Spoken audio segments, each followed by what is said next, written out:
விவசாயம் தான் இந்தியாவோட பேக் போன், முதுகெலும்பு அப்படின்னு சொல்றோம்.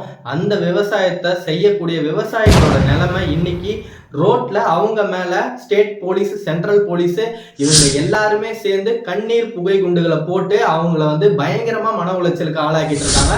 விவசாயிகளுக்கு ஏன் இந்த நிலைமை, அவங்க ஏன் இந்த போராட்டத்தை பண்றாங்க அப்படின்னா, அடிப்படையான அவங்க விவசாயம் பண்ற அந்த நெல்லுக்கும் பயிருக்கும் அடிப்படையான ஒரு பாதுகாப்பான ஒரு விலைய கவர்மெண்ட் சைட்ல இருந்து கேட்கறாங்க. அதாவது என்னதான் ஆனாலுமே சரி, மழை அடிச்சு புயலே வெள்ளத்துல அவங்க விவசாயம் பண்ண அத்தனை நெல்லும் வீணா போனாலுமே நீங்க எங்களுக்குன்னு ஒரு விலையை நிர்ணயம் பண்ணி கொடுத்துட்டீங்க அப்படின்னா நாங்க நிம்மதியா இருப்போம். கவர்மெண்ட் இந்த நாட்டுல மத்த தொழில் பண்றவங்களுக்கு எல்லாம் என்ன மரியாதை மதிப்பை கொடுக்குதோ அதே மதிப்பையும் மரியாதையும் விவசாயிகளுக்கும் கொடுக்கணும் அப்படின்னு சொல்லி ஒட்டுமொத்த விவசாயம் கிட்டத்தட்ட 80% ஆஃப் ஃபார்மர்ஸ் இன்னைக்கு ரோட்ல இறங்கி ப்ரொடெஸ்ட் பண்ணிட்டு இருக்காங்க. இந்த ப்ரொடெஸ்ட் அவங்க நிறுத்தவே போறது இல்லைன்னு சொல்லியிருக்காங்க. இதை பத்தி நீங்க நிறைய தெரிஞ்சுக்கணும் அப்படின்னா கீழே இருக்க